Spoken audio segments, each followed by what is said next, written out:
Exit poll के बाद नतीजों का इंतजार, अखिलेश कर पाएंगे हिसाब बराबर।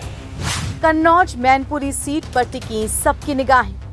लोकसभा चुनाव का 7वां और आखिरी चरण संपन्न होने के बाद हर कोई एग्जिट पोल की बात कर रहा है और ज्यादातर एग्जिट पोल में बीजेपी ही तीसरी बार सरकार बनाती हुई नजर भी आ रही है।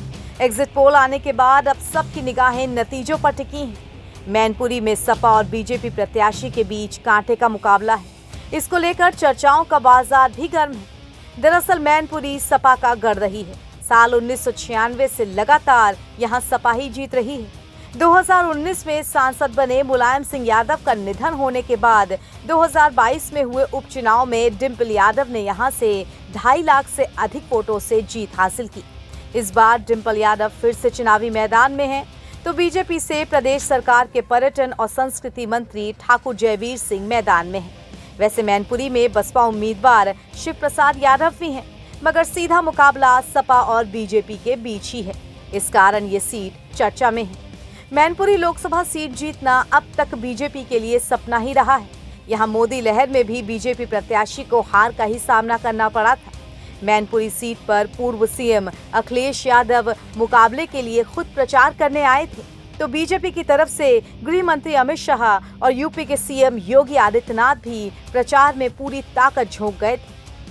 आइए अब बात कन्नौज की कर लेते हैं, क्योंकि यहाँ से मैदान में तो खुद सपा प्रमुख अखिलेश हैं, मगर उनकी जीत से डिम्पल की हार का बदला जोड़ा जा रहा है। दरअसल 2019 में सपा बसपा गठबंधन से चुनावी मैदान में उतरी डिम्पल यादव को बीजेपी के सुब्रत पाठक ने पराजित कर दिया था। इससे 5 साल से सपा इस सीट पर वनवास में है और इसी को मिटाने के लिए पिछली हार का हिसाब चुकता करने के लिए खुद अखिलेश उतरे हैं। और अखिलेश यादव के चुनावी मैदान में होने से कन्नौज की सीट उत्तर प्रदेश में चर्चित भी हो गई है। सपा नेताओं का मानना है कि डिम्पल की हार का बदला लेने के लिए सपा ने पूरी ताकत झोंक दी है। वहीं इस सीट पर बीजेपी का कब्जा बरकरार रखने के लिए सुब्रत पाठक ने हर संभव सियासी दांव खेला है।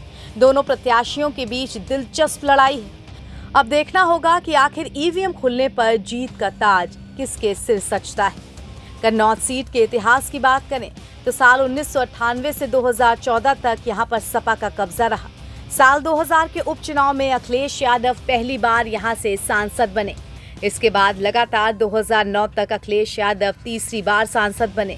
मुख्यमंत्री बनने पर अखिलेश ने जब इस्तीफा दिया तो डिम्पल यादव 2012 में और फिर 2014 में यहां से जीती, लेकिन 2019 यानी कि पिछले लोकसभा चुनाव में ये सीट सपा के हाथ से फिसल गई।